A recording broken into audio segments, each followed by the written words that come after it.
The values which comes after the decimal point are called as fractional part. Between the interval 1 to 10, if I have any number of values, that is called as one group. Definitely you will understand how to find out the roots of an equation with the help of bisection method, Newton-Raphson method, regular falsi method and secant method. So by employing the arithmetic mean formula, we are going to find out the mean of those for ungrouped data items as well as for grouped data items.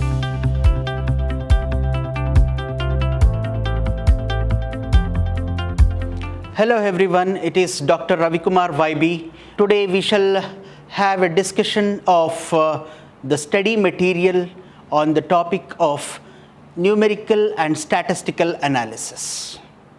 The word numerical and statistical analysis indicates that we are going to work out with the numeric kind of data items, and at the same time how these numeric type of data items are going to be processed, are going to be analyzed, is the topic of our interest in this subject. Similarly, we have another word called statistical analysis. The word statistical analysis indicates that there are different types of statistical operations that can be performed on the data items. These analyses of data items based upon the numerical interpretation and the statistical formulations together formed as a numerical and statistical analysis of data items. So we shall have a discussion of these topics of this subject in our class today. First of all, in this you will come across the computer arithmetic in the unit 1. Then you will have finding the roots of an equation. Computer arithmetic is the process of finding out the roots or finding out the definition of an arithmetic operation. What is the meaning of an arithmetic operation? Let me have the data item of the format of type integer. As you all know that an integer is a data item which is of type 10, 20, 30, 40, so on and so forth. Similarly, if I have a floating point type of data item, I am using the word floating point type of data item. The word floating point consists of, data item consists of 3 parts. The first part I would refer is the decimal point and the values which are trailing towards the left of that is towards the left of the decimal point is called as the decimal part, and the values which comes after the decimal point are called as fractional part. So we call it as a floating type of data items. Similarly, we can also have the character type of data items. So all these are different types of data items. What about the character type of data items? We cannot process it directly, so we will consider the ASCII values of those characters to process the characters of the data items. But in this case, computer arithmetic, we are fully concentrating on the data items like integer and floating point type of data items. If that is the case, which are the different types of operations that can be performed on the data items? That is addition, subtraction, multiplication, division, modulus. All these are different types of arithmetic operations that are performed on a data item of type integer and floating point type of data items. While doing these calculations, you will also come across the errors. What is the meaning of an error? Relative error. I am using the word relative error. Let me explain the concept of relative error when I start explaining about the finding the roots of an equation. there is one more term I am going to use when I start finding the roots of an equation, that is an absolute error. The absolute error and the relative error are the two different types of error we find out in a numerical data analysis. Let me go into the details of finding the roots of an equation, which you will come across in chapter 2. What is the meaning of identifying or finding the roots of an equation?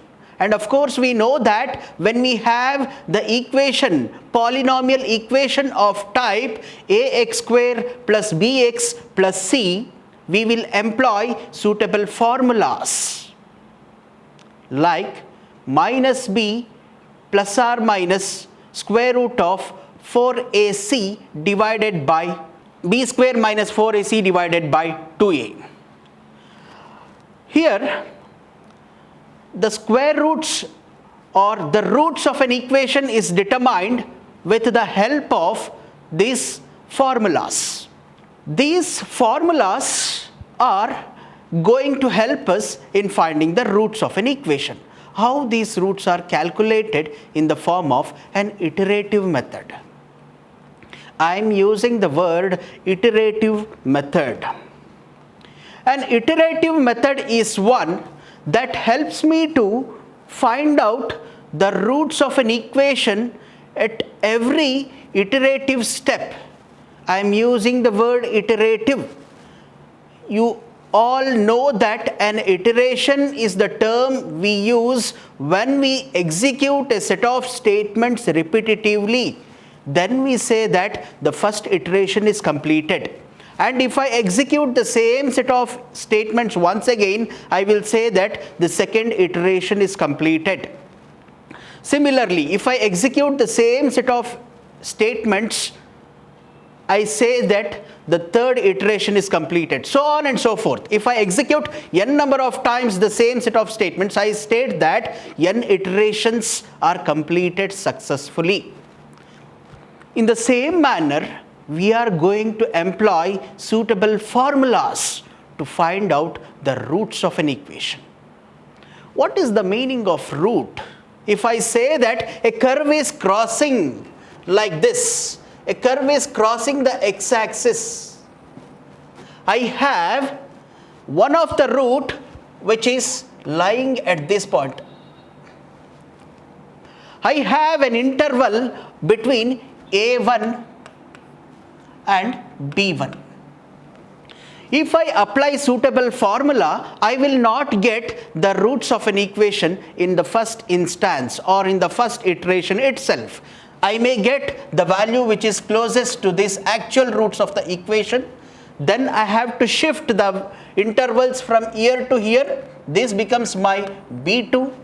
In the next iteration, I may get the value which is closest to the next interval, that is closest to the roots of an equation. I will call it as a2. So this is the process we are going to conduct, the finding of roots of an equation iteratively. The process is called as finding the roots of an equation by iterative method.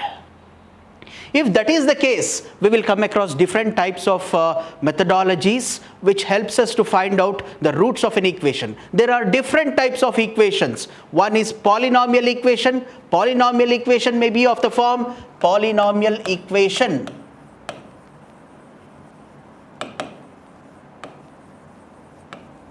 May be of the form ax square plus bx plus c.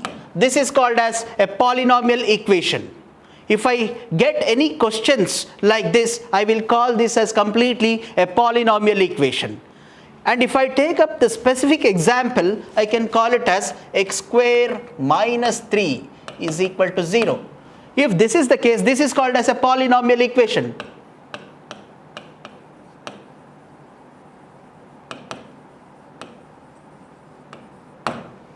If this is the case, what about the trigonometric equation? We also have a trigonometric equation.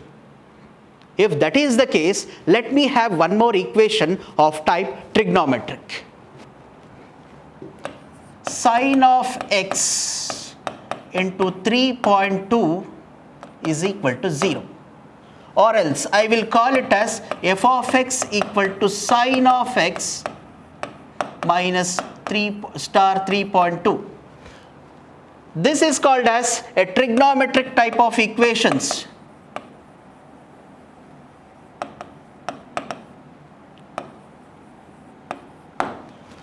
Then I will call this as first type of equation. I will call this as second type of equation. What about the other type of equation? We have exponential form of equations. The exponential form of equations shall be written as e to the power of minus x into 2.5 equal to 0. Or in other words, I can call it as f of x equal to e to the power of minus x star 2.5. This is called as an exponential type of equation.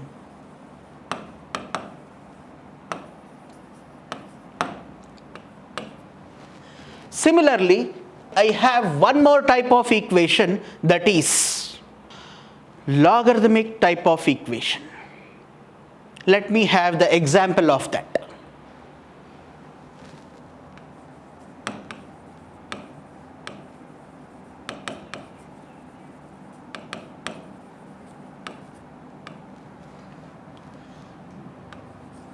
Three x plus log of x equal to 0. I will call this as logarithmic type of equation. If this is the case, we have come across 4 different types of equations. That is, the first one is polynomial equation, the second one is trigonometric type of equation, third one is exponential type of equation, and fourth one is logarithmic type of equation. Then there is also another combination of type of equation, that is, we have a possibility of having a combination of all these types of equations. Let me have one more equation with all these possible types of combination of equations. E to the power of minus x 3.2 into sine of x minus 0.5 into cos of x. We have a combination of exponential and also a trigonometric type of equations. So there is also a possibility of having the logarithmic type of equation included in the same kind of equation. So we can expect all these type of equations for which we have to find out the roots of an equation. There are different ways of finding the roots of an equation or methods of finding the roots of an equation. Bisection method, regular falsi method, Newton-Raphson method, secant method.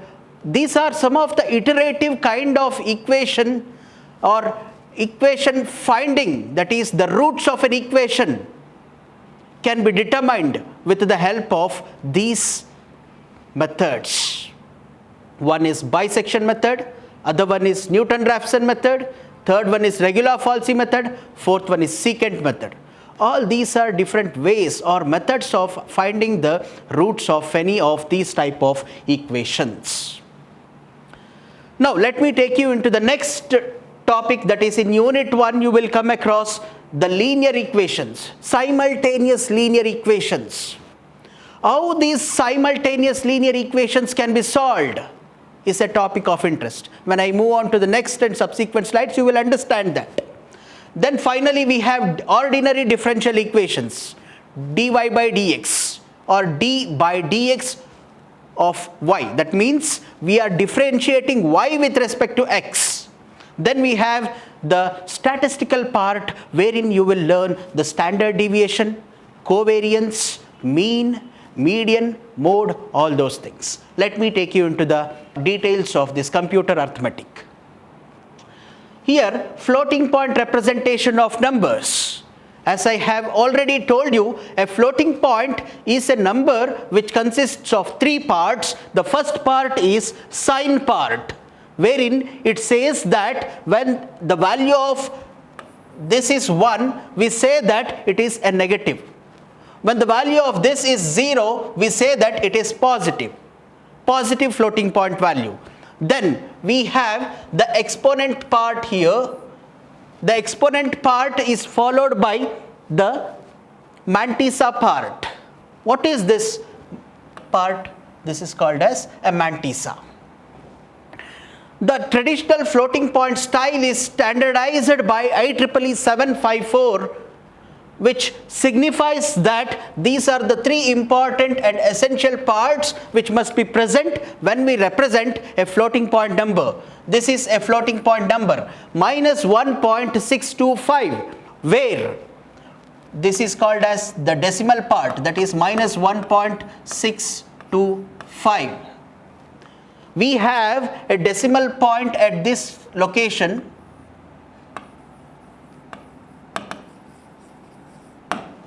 We have a fractional part at this location.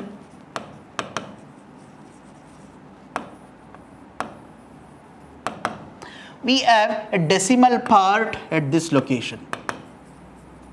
So there are three types of information you will observe in floating point number representation. That is the decimal part, followed by decimal point, followed by fractional part. Now if I take up the example of this, arithmetic operations with normalization. So what is the meaning of normalization? Let me explain you that. It is the process of making the most significant bit of the fractional part a non-zero value. For example, if I have the value of this form 3.00625, what is the value of that?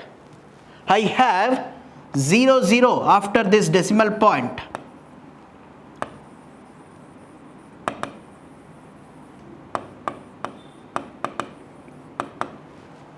So I want to make this as the leading most significant bit as a non-zero value. How can I make that as a non-zero value? By shifting this bit, these three bits from here to here, and ignoring the zeros which follows the 625. If that is the case, I'll get 3.00625 can also be rounded off to 3.1. Right? If I round off this, I will get 3.1 as a value. While doing that, we may get some mathematical errors. That is called as errors in numbers. What are the consequences you are going to face when you round off any of these fractional part to some nearest number? Suppose if I take up the example of a bisection method, while finding the roots of an equation, I may obtain the roots of an equation in the fifth iteration. If I consider all these values in every iteration properly. Instead of that, if I round off the values to some nearest values, then obviously I may get the roots of an equation in 6th iteration or 10th iteration, or it may be in 12th iteration. So the iterative process is going to be extended based upon the round off value. So that is also one of the important type of consequences you are going to face when you work with a normalized type of data item, especially with floating point type of data item. So in chapter 1, what is that? Chapter 2 of unit 1, what is that you are going to find out? Finding the roots of an equation by iterative method. An iterative method is a type of method that helps you to execute a set of statements one by one in a sequential manner. I am using the word sequential manner if I have 10 statements in my program, and if I execute these 10 statements once, I say that first iteration is completed successfully. And if I repeat this execution of same set of 10 statements once again, I state that the second iteration is completed successfully. Similarly, if I go on executing the same set of statements repetitively, I will say that the iterations are in progress, or I state that the iterative process is in progress. By doing this, we are going to find out the roots of an equation with these methods. Which is that? A bisection method is the first type of method wherein you will find out the roots of an equation for a polynomial type of equation, or the equation may also be of type trigonometric type of equation, or the equation may also be of type exponential type of equation, or the same equation may also be of type logarithmic type of equation, or we may also have the combination of all these types of information in a single equation. As I have already discussed in the previous slide, that is e to the power of minus x, that is e to the power of minus x into 3.2 star sine of x minus 0.5 into cos of x. This is a combination of exponential type of term as well as the trigonometric type of term. So we can also have the equations of these type, that is a combination of trigonometric and exponential, trigonometric with logarithmic, logarithmic with exponential. All these types of combinations of terms can be incorporated in a single equation, but ultimately we have to find out the roots of an equation for all those combinations of terms which we have in a single equation.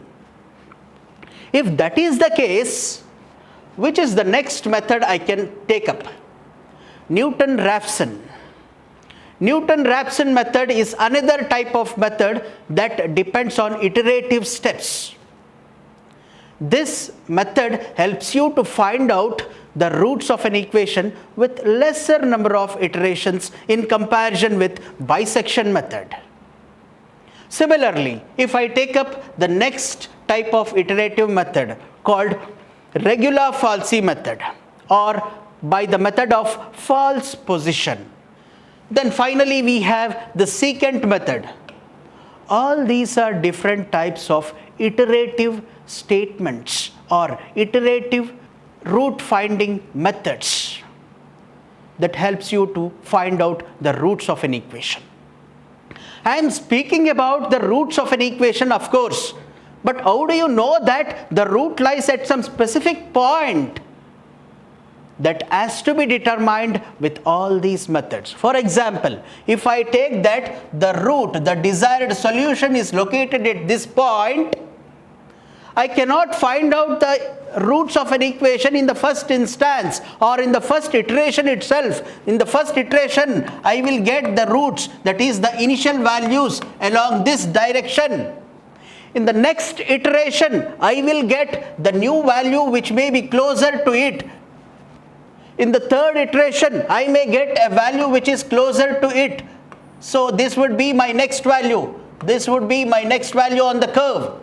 Finally, ultimately, I will find out the roots of an equation. Once when that converges to an error rate, I will say that the roots of an equation is convergent. It is converging at some specific point. When I go on explaining you with an example problems, you will clearly understand. Definitely you will understand how to find out the roots of an equation with the help of bisection method, Newton-Raphson method, regular falsi method and secant method. So similarly, in chapter 3 of unit 2, we will come across the solving simultaneous linear equations. Linear equations, it is not a polynomial equation, it is a linear equation. how these linear equations are solved. For example, if I take up that ax plus by plus cz equal to 0, this is called as a linear equation. Why it is called as a linear equation? Do I have any powers raised to the term x, any powers raised to the term y, raised to the term z? No. If that is the case, I can call it as a linear. Similarly, I may have one more equation of type a2 x2 plus b2 y2 plus c2 z2 equal to 0. This is the second equation. Let me have one more equation, a3 x3 plus b3 y3 plus c3 z3 equal to 0. So let me call it as a1 x1 b1 y1 c1 z1. We have three equations here. Solving these equations simultaneously in parallelly is called as solving simultaneous linear equations. How these equations can be solved simultaneously? Again, we have three different types of methods. That is, the first one is Gauss elimination method. Second one is Gauss-Jordan method. Third one is Gauss-Seidel method. By employing these techniques of these respective methods, we are going to find out the roots of an equation. That is x, y, z. The values of x, y and z are calculated based upon the techniques of Gauss elimination, Gauss-Jordan and Gauss-Seidel. Let me take you into the details of it further. In chapter 4, you will come across the interpolation. What is the meaning of interpolation? Let me define it very clearly now. The process of finding out the new data point within a range of data items of type discrete is called as interpolation. If that is the case, which method is going to help me to find out the new data point within a range of discrete data items? Lagrange interpolation method, Newton-Gregory forward-backward interpolation method are the two different types of method that helps me to find out the interpolation values between a range of discrete data items. Then, in chapter 5 of unit 3, you will come across Euler's method. Then you will come across the Runge-Kutta second order and fourth order method. Then numerical integration. In this numerical integration, again you will have two types of methods, that is Simpson's 1/3 rule and Simpson's 3/8 rule. Finally, we will come across a trapezoidal rule. So all these are certain types of methods that helps me to find out solve the equations of type ordinary differential equations. What is the meaning of a differential equation? A differential equation dy by dx can be defined for a trigonometric type of equations. That is dy by dx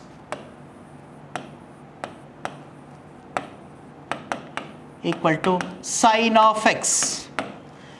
If I apply this equation, that is differentiate y with respect to x for sine of x, what is the value I get? Obviously, I'll get cos x. Right. Similarly, if I apply dy by dx equal to cos of x, obviously I'll get dy by dx of cos of x minus sine of x. So we are going to yield certain values based upon the differentiation. We are differentiating y with respect to x. What is the meaning of differentiating y with respect to x? When we plot a graphical curves, when we plot a graphical curves in a Cartesian coordinate system, the curve crosses the x-axis. The point where exactly it crosses, that is going to be determined. In this case, for example, we have one of the values obtained at this point, that is y0, and another point is obtained at this point. This is called as t1, y1. By employing suitable formulas of this method, we are going to find out the results of an equation of type Runge-Kutta, second order and fourth order method.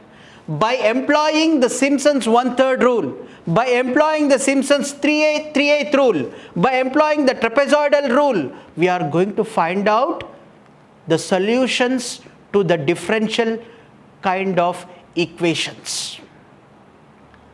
I'll take up the examples of those and explain you even better.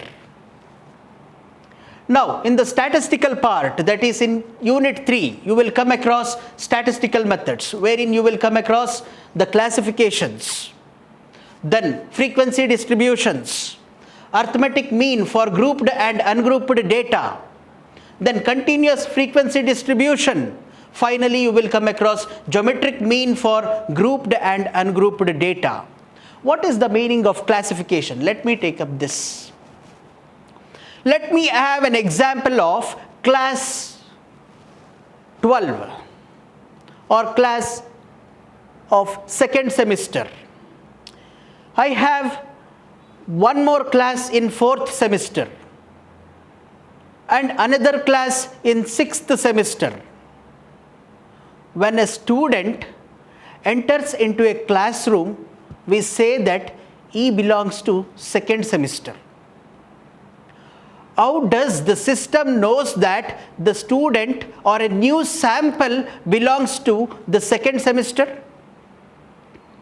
Based upon the pre-trained information, based upon the previous information, we are going to classify the new sample as it belongs to the second semester, or the student is a second semester student, or we also say that the student is a fourth semester student, or we also say that the student is a final year student.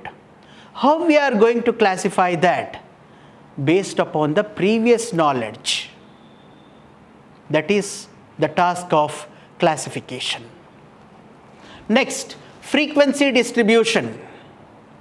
Similarly, in case of frequency distribution, distribution of data items very often is called as frequency distribution. For example, if I have the values like 10, 20, 20, 30, 30, 30, I will have the frequency of occurrence of these data items. The value 10 is occurring only once. The value 20 is occurring twice. The value 30 is occurring thrice. So I state that the frequency of occurrence of these data items, or in other words, I can say that frequency distribution of data items. Similarly, arithmetic mean for grouped and ungrouped data. What is the meaning of that arithmetic mean? We all know that a mean of a number is calculated by summing all of the data items, n number of data items divided by the total number of data items. That gives me the mean of that. But what is the meaning of arithmetic mean? Arithmetic mean for grouped data, not for an ungrouped data. Then what is the meaning of a grouped data? If I have the random elements like 10, 20, 30, 5, 6, 8, like this, I have to group them into ungrouped data, type of data items. This is called as ungrouped data items.